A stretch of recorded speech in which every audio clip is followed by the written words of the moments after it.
అందరికీ నమస్కారం.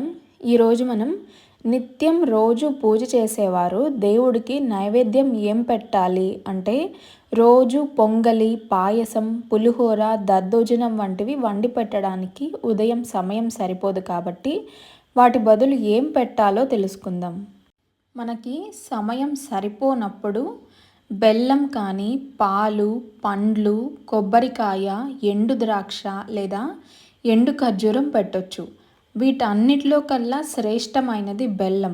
ఎందుకంటే బెల్లానికి అంటు ముట్టు రెండు ఉండవు. లేదంటే అరటి పండ్లు నైవేద్యంగా పెట్టాలి అనుకున్నప్పుడు ఒకటే తొడిమకి ఉన్న 2 పండ్లు మీరు తిని 2 పండ్లు దేవుడికి నైవేద్యంగా పెట్టకూడదు. తెచ్చిన వెంటనే 2 పండ్లు సపరేట్గా తీసి దేవుడి గదిలో పెట్టేసి కొరవ పండ్లు మీరు తీసుకోవచ్చు.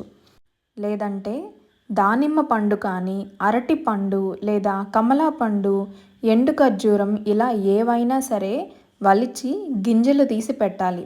ఏ పండైనా సరే చూసి కట్ చేసి లోపల బాగుందో లేదో చూసి గింజలు తీసి పసిపిల్లలకి మనం ఎలా పెడతామో అలా దేవుడికి నైవేద్యంగా సమర్పించాలి.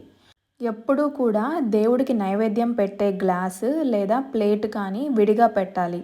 అలా విడిగా లేనప్పుడు అరటి ఆకు లేదా విస్తర్లో పెట్టొచ్చు.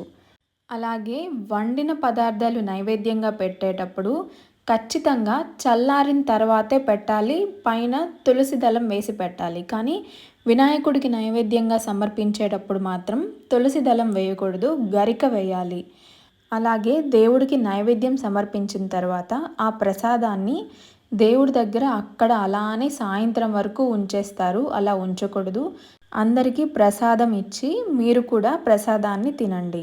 వీడియో నచ్చితే ఓం నమో నారాయణాయ అని కామెంట్ చేయండి.